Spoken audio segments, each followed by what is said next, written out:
le monde, ici Sylvain Ouellet, délégué commercial pour Tour Chanteclair, pour vous présenter un magnifique voyage en Afrique du Sud. Donc, comme vous allez le constater, c'est un voyage qui est sous le signe de la diversité touristique. Et je suis persuadé que toutes vos attentes seront comblées avec ce magnifique voyage. Donc, je m'installe tout de suite et je vous présente notre voyage.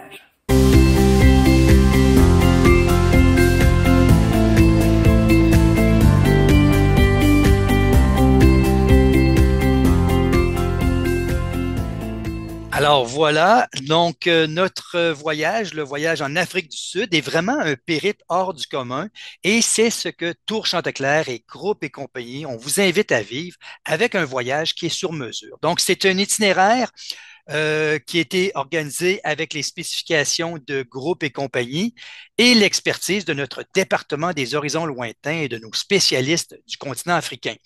Donc un très beau voyage qui sera accompagné par Jean-Philippe Cossette. Donc, vous allez voir un voyage qui a beaucoup d'inclusion, beaucoup d'avantages, donc les frais d'entrée dans les parcs, la visite de la montagne de la Table, entre autres, avec le téléphérique, la rencontre des manchots, un déjeuner au cœur d'un vignoble, la rencontre des 5 gros lors des safaris et aussi un souper sous les étoiles. Donc, il y a beaucoup d'avantages et de belles découvertes que vous allez faire dans ce voyage. Alors, spécifions vraiment la région de l'Afrique du Sud. Hein. L'Afrique du Sud est située dans l'hémisphère sud, qui est baignée par 2 océans, l'océan Atlantique et Indien.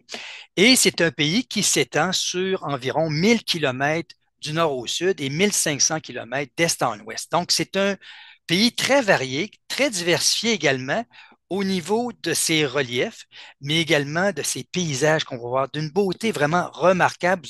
Vous allez le voir lors de vos déplacements. Donc, dans cette destination, vous allez retrouver une mosaïque de savanes, de montagnes, également des zones désertiques, mais aussi des plages avec les eaux turquoises. Vous allez voir des villes, des grandes villes aussi, des petits villages zoulous qui vivent hors du temps. Et vous allez côtoyer aussi des beaux quartiers de Cape Town. Vous allez voir la route des vins. Vous allez voir, bien sûr, la route des jardins, parce que l'Afrique du Sud est très riche au niveau des jardins, des fleurs et tout ça. Et sans oublier aussi tout le volet du parc animalier qu'on retrouve, donc le fameux parc Kruger, entre autres, avec sa diversité d'animaux qui sont incroyables. Donc, l'Afrique du Sud est vraiment une destination qui se compare avec aucune autre destination. C'est vraiment très varié. Au niveau de la cuisine, écoutez, c'est un pays de viande et de barbecue qu'on pourrait dire. C'est une cuisine qui est variée quand même avec une cuisine indienne, orientale, asiatique aussi. Il y a peu de poissons et de fruits de mer, mais c'est quand même, vous allez retrouver, c'est certain, quelque chose que vous allez aimer à travers toute cette nourriture qui est proposée dans ce pays. Et également, au niveau des vins, hein, on retrouve ici excellentes qualités de vins à prix abordable, beaucoup de blancs, mais aussi quelques rouges. Et on va voir des bonnes maisons de vin et on a des visites qui sont prévues justement dans le circuit. Justement, notre circuit.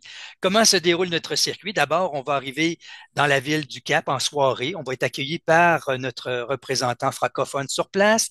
On aura notre transfert jusqu'à l'hôtel pour nos 4 nuits d'hébergement. Ensuite, ben, vous savez ce que c'est quand on arrive le soir, surtout dans une destination comme l'Afrique du Sud. On arrive le soir, on a fait un long voyage pour se rendre jusque-là et on est fatigué, donc on va se reposer. Et le lendemain, on va se réveiller et là, on se rend compte qu'on est en Afrique et c'est une émotion qui est vraiment inoubliable. Et c'est à partir de là qu'on va faire notre voyage. Donc, voyez-vous à l'écran, vous le voyez, les endroits qu'on va visiter. Vous avez la ville du Cap, vous avez toute la région du sud de l'Afrique du Sud et après ça, c'est le côté du nord-est où on va aller à la rencontre de l'histoire, mais également des parcs. Donc, d'abord, la ville du Cap qu'on va visiter, on va faire un tour de ville, une ville qui a été fondée en 1652. Donc, on va visiter le cœur historique et culturel de l'Afrique du Sud. Et c'est ici que les vaisseaux de la compagnie hollandaise des Indes orientales venaient justement se ravitailler. Donc, c'est pour ça qu'on retrouve vraiment l'architecture hollandaise bien vivante avec les belles demeures anciennes et vous allez le découvrir lors du tour de ville. Vous allez voir, entre autres, l'hôtel de ville qui a été construit en 1905, vraiment de style victorien, qui est très beau, mais également le château de Bonne-Espérance, de la Bonne-Espérance, donc qui est pas vraiment un château, mais plutôt une forteresse qui a été édifiée en 1666. On va vous amener aussi voir le quartier malais du Beau-Cap, qui est vraiment un quartier les plus pittoresques, avec toutes ces maisons de couleur vive qu'on retrouve. Donc, c'est très joli. Donc, on va s'y arrêter et on va vous amener également visiter le district 6 où on retrouve justement un quartier cosmopolite et on va voir les jardins du gouverneur à travers tout ça. Et vous allez voir également un symbole important, c'est la fameuse montagne de la Table, ce massif qui surplombe la ville du Cap. Donc ici, on est à 1086 mètres d'altitude quand on va dans le haut de la montagne et on va y aller justement parce que on va vous amener voir la montagne en téléphérique. Alors, on va monter jusqu'à la montagne de la Table et vous aurez ici même une vue panoramique vraiment incroyable de la ville du Cap. Donc, ça, c'est intéressant et c'est prévu au programme. Et on aura notre souper de bienvenue dans un resto qui est vraiment très agréable. C'est dans le quartier du Victoria et Alfred Waterfront. C'est un front de mer. C'est dans un quartier historique de la ville du Cap, donc du port de la ville du Cap. Donc, c'est un bel endroit. C'est très populaire, hein, c'est très animé. Il y a beaucoup de restaurants, de petits bars, de terrasses. Ça bouge beaucoup. Il y a de l'animation. Et c'est vraiment le site le plus touristique et le plus visité d'Afrique du Sud. Alors, on va y aller comme pour notre souper de bienvenue. Et le lendemain, on va prendre la route panoramique de Chapman Peaks. Donc ici, on est situé à environ 15 kilomètres au sud de la ville du Cap. C'est considéré comme une des routes les plus pittoresques du monde. Donc, c'est une très belle route qui longe la corniche. On a une belle vue sur l'océan Atlantique avec les vagues. Donc, on a une vue qui est vraiment panoramique et spectaculaire. Et tout ça va nous amener vers la péninsule du Cap de Bonne-Espérance, qui est située vraiment à la pointe sud de la péninsule du Cap. Donc, c'est un grand parc national de la montagne de la Table. Ici, vous allez retrouver vraiment les deux océans, Atlantique et océan Indien, qui se retrouvent. Donc, ça brasse beaucoup. Et on va traverser le parc, la réserve de Cap de Bonne-Espérance pour aller faire un arrêt à Cap-Pointe. Et vous allez voir que c'est un très beau parc naturel qui est protégé avec sa faune et sa flore très variées. Et oui, en parlant de faune, vous allez retrouver des zèbres, des antilopes, des tortues, des babouins, des oiseaux de toutes sortes, même des autruches. Et c'est très particulier. Et vous allez voir les sentiers qu'on retrouve justement dans cette réserve et les fleurs aussi, hein, parce que on retrouve une variété incroyable. Près de 70% des 9000 plantes qui sont endémiques ici dans un écosystème vraiment unique qui est inscrit au patrimoine mondial de l'UNESCO. Alors, tout ça va nous amener à la pointe du Cap, à Cape Point, pour voir, parce que c'est un promontoire. On y accède soit à pied ou en funiculaire. De notre côté, on va y aller en funiculaire. Et vous allez voir qu'ici, ben, les vents sont très forts parce qu'on est à la pointe de l'Afrique du Sud. Mais on a quand même des paysages incroyables avec une vue 360 degrés de tout le paysage, de la mer, des vagues, de toute la pointe de la péninsule, justement. Donc, c'est très, très joli. Alors, quelques images encore pour vous montrer les beaux paysages qu'on voit quand on est là à Cap-Pointe. Et par la suite, on va partir, on va continuer notre route pour aller jusqu'à la plage Balder, qui est une des plages les plus agréables, vous allez le voir, parce qu'ici, on observe une colonie de près de 3000 manchots. Alors, il y a un système de passerelles pour observer les animaux et ben, c'est vraiment fascinant de voir tous ces animaux tous ces manchots qui sont sur place. Et également, on va aller voir un autre endroit très important, c'est un des jardins les plus renommés au monde, c'est le jardin botanique de Kirstenbosch, qui est dans une situation vraiment exceptionnelle, situé au pied de la montagne de la Table, qui est considéré comme un des plus riches au monde, avec une collection vraiment exceptionnelle, parce que l'endroit, ben, c'est un endroit qui est un microclimat et qui permet vraiment le développement d'une biodiversité importante. Et on retrouve ici près de 4000 espèces de plantes et de fleurs indigènes, 20 000 espèces de végétaux, on a des amaryllis, il y a une belle variété aussi de protéas. On va retrouver aussi la protéa royale, qui est la fleur emblématique de l'Afrique du Sud. Alors ici, vous avez une protéa, mais qui n'est pas la protéa royale. Alors c'est quand même une très belle fleur, très particulière qu'on retrouve du côté de l'Afrique du Sud, mais vous avez aussi des allées de camphrier, vous allez retrouver également des haies d'amandiers sauvages. Donc c'est vraiment unique. C'est un très beau monument à découvrir et à voir à travers tout ça. Et aussi, on va faire la route des vins, parce que oui, l'Afrique du Sud est un grand producteur de vin et c'est le huitième au monde en passant. Alors ici, il y a près de 100 000 hectares qui sont sous la vigne. Alors, on va découvrir le vin de l'Afrique du Sud parce que ici, ils ont le climat approprié pour la viticulture, donc tout dans la province du Cap. Alors, c'est une journée qui est sous le signe de la vigne et c'est la route des vins qu'on va faire. Et on va vous amener découvrir tout le côté de cet endroit où on retrouve des maisons de style Cape Dutch, qu'on appelle, de maisons hollandaises. C'est vraiment le style colonial néerlandais, très présent dans la région. Et c'est pour ça qu'on va faire un arrêt et on va visiter la ville de Stellenbosch, entre autres, qui est une où on retrouve de très belles maisons de style hollandaise. On va également faire la visite de de la ville de Franschhoek, qui veut dire le coin français. C'est un petit village très tranquille, entouré de montagnes. Et toute l'histoire du village est très intéressante. Vous allez la connaître. Et on va faire justement un tour de la ville de Franschhoek. Et on va aller dîner dans un vignoble. Alors ici, on va s'installer dans les jardins. On va avoir un bon lunch. On va boire un bon vin également et c'est un arrêt vraiment dans un coin de nature vraiment très agréable. Et puis, plus tard, on va partir et là, on va faire la visite d'un autre vignoble, celui de Boschendal. Boschendal que vous connaissez probablement parce que ce sont des vins qu'on retrouve ici à la SAQ. Alors, on va faire l'arrêt de Boschendal et on va découvrir cet endroit qui est très bien situé. On est entre les montagnes de Simonsberg et la vallée de Drakenstein qu'on appelle. Alors, c'est un très bel endroit. C'est un des plus anciens vignobles d'Afrique du Sud. Et l'histoire de la propriété, l'emplacement dans un bel environnement fait en sorte que c'est un très bel endroit pour qu'on va visiter. On va faire la visite des celliers avec les tonneaux. On va faire également la dégustation qui est située dans la vieille partie du domaine.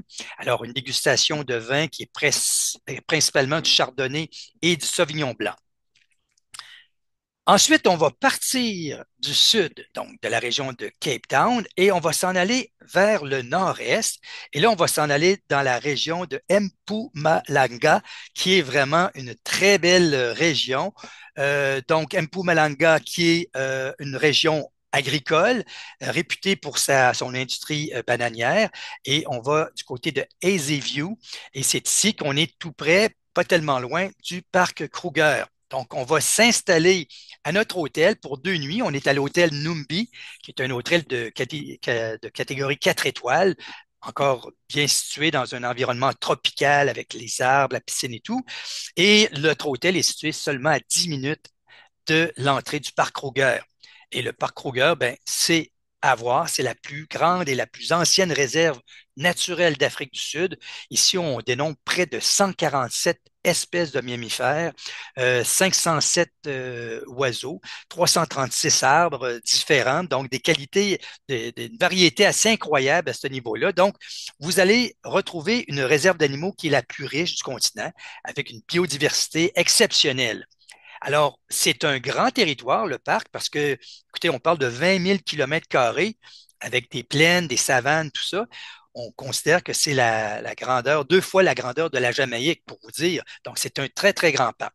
Et ce parc est situé tout près du Mozambique, qui est voisin, et également le Zimbabwe, qui est au nord. Donc, c'est un grand parc, c'est le royaume des animaux, et c'est ici où on retrouve des antilopes, des léopards, des girafes, des éléphants, une variété vraiment incroyable d'animaux dans le parc qui évoluent en toute liberté. Et nous, ben, on va partir à travers ce voyage, ce safari, pour essayer d'aller voir les cinq grands. Alors, ça, je pense que ça va être un beau moment du voyage parce que le parc Kruger est reconnu, est très connu même, et reconnu pour la qualité de ses safaris. Ensuite, on va faire une autre journée de safari, mais avant, on va partir, on va aller visiter le Hoedsprat Cheetah Research Center. Donc, c'est le centre de recherche des guépards de Hoedsprat, qui est vraiment un centre pour la protection d'espèces en danger. Et c'est un centre qui s'efforce vraiment de soutenir la conservation, la protection des espèces menacées. Il y a une belle lignée de guépards qu'on retrouve dans le centre.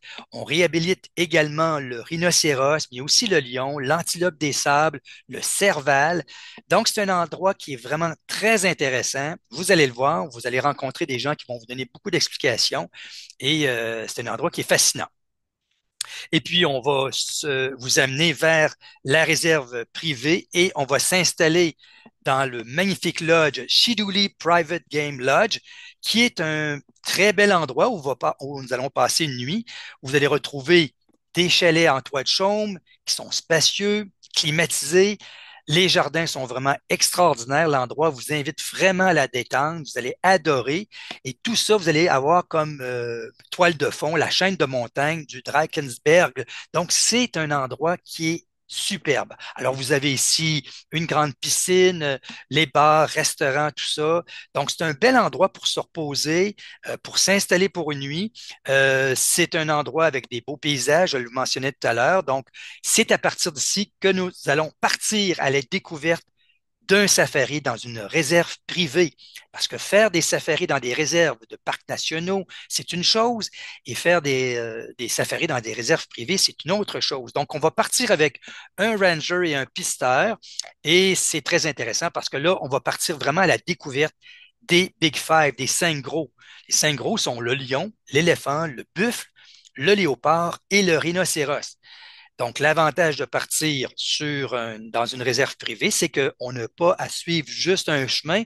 On peut aller vraiment partout à la rencontre des animaux. Et tout ça se fait dans le respect, dans la sécurité également, pour aller voir les animaux. Donc, on va retrouver une grande concentration d'animaux. On va les voir dans leurs habitudes de vie. On va les entendre également. Donc, prenez le temps d'ouvrir les yeux, les oreilles, préparez vos appareils photo parce que vous allez vivre ici un autre safari mémorable. Et quelle belle façon de vivre le parc et la réserve privée, c'est de vivre également un souper sous les étoiles. Donc, c'est sûr que si la température le permet, normalement oui, mais vous savez ce que c'est. Avec la météo, on ne peut pas garantir tout, mais si vous avez la chance de vivre ce souper sous les étoiles, c'est un moment magique inoubliable.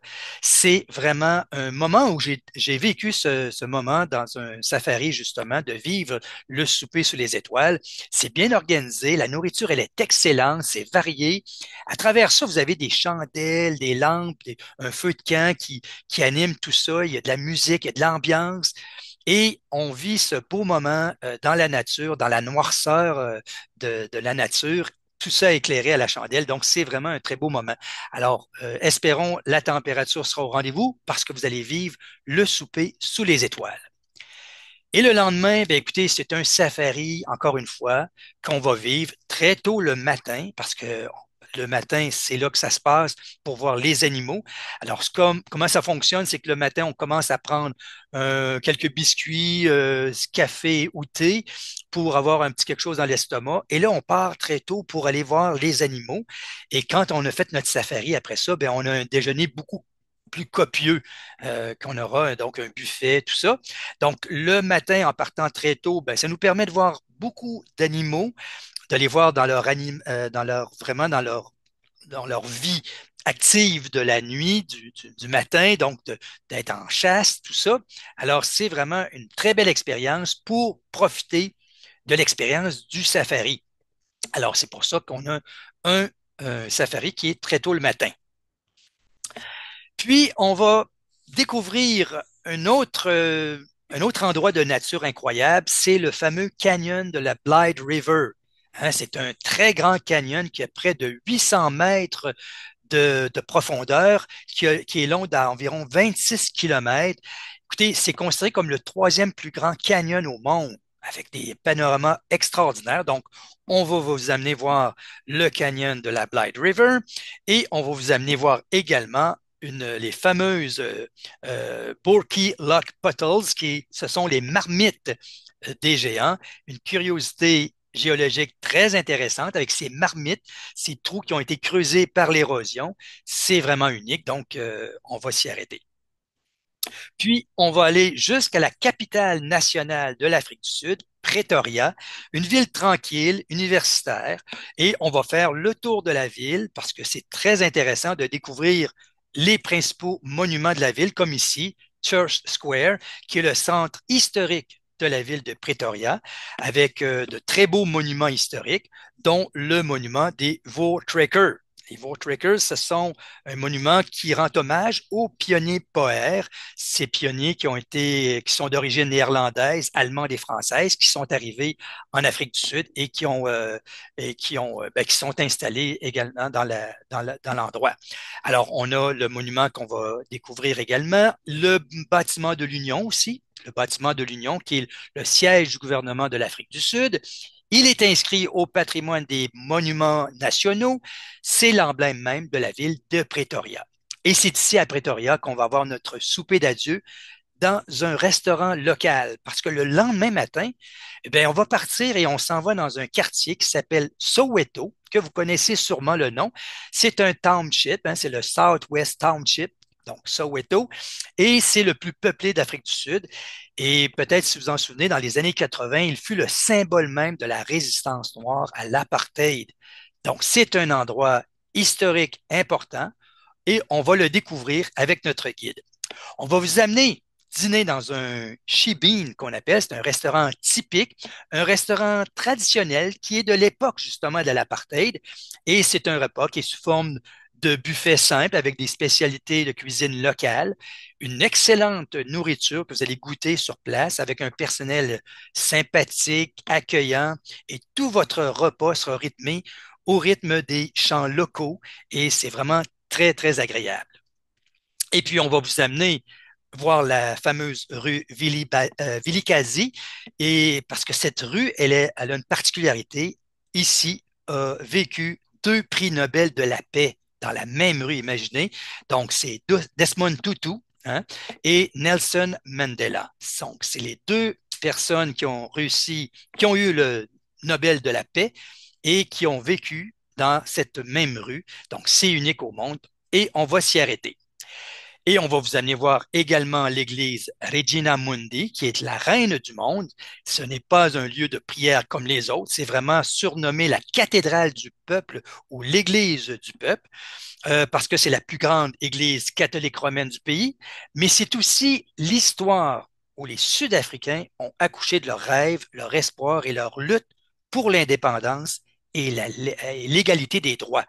Donc, c'est un des monuments les plus célèbres d'Afrique du Sud et on peut comprendre que c'est vraiment l'idéal pour terminer ce voyage, pour justement clore ce voyage avec toute l'histoire de l'apartheid, l'histoire de l'Afrique du Sud.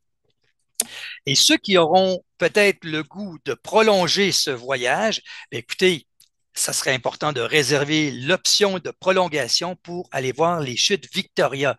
Parce que les chutes Victoria, c'est les chutes vraiment les plus impressionnantes du monde. C'est un spectacle qui est grandiose, qui mérite le voyage. Des chutes qui sont inscrites au patrimoine mondial de l'UNESCO, où on retrouve plusieurs îlots, et c'est des chutes qui ont une largeur d'environ 1700 mètres. Donc, c'est très important. Et c'est ici qu'on retrouve le fleuve, le Zambèze, qui sert de frontière entre la Zambie et le Zimbabwe. Et nous, on sera du côté du Zimbabwe pour avoir le meilleur point de vue des chutes Victoria. Donc, même notre hôtel est du côté tout près des chutes, donc dans le parc des chutes Victoria. Et après la visite des chutes, on s'en va sur le fleuve, faire une croisière du coucher de soleil, une belle promenade qui est relaxante sur le fleuve avec des superbes paysages, l'observation même des hippopotames, des éléphants qu'on retrouve sur le bord du fleuve et vous aurez les couchers de soleil, le coucher de soleil qui est là. Donc, c'est une très belle finalité au niveau de ce voyage en Afrique du Sud. Donc, si vous voulez réserver votre prolongation, c'est quand même limité. Donc, n'attendez pas et réservez votre prolongation, bien sûr, avant votre départ. Donc, c'est un très beau voyage qui vous est présenté, un mélange vraiment de culture, d'histoire, de nature, d'animaux, de paysages, mais également de la mer, des fleurs, du vin. Donc, un voyage de sens. C'est un voyage vraiment inoubliable qui est présenté par Tour Chanteclair et Groupe et compagnie, et que je vous rappelle, un voyage qui est bien encadré et qui sera accompagné par Jean-Philippe Cossette. Donc, il y a beaucoup d'inclusion au voyage. Donc, je pense que ça vaut la peine. Si vous avez le goût de venir avec nous à ce voyage, je vous invite à prendre rendez-vous avec votre agent de chez Club Voyage ou de Voyage Transat, qui sont partenaires de Groupe et compagnie. Donc, ils se permettront vraiment de vous aider à travers votre choix, répondre à vos questions, vous servir et bien sûr faire la réservation de votre place dans ce voyage. Merci à tous et bon voyage.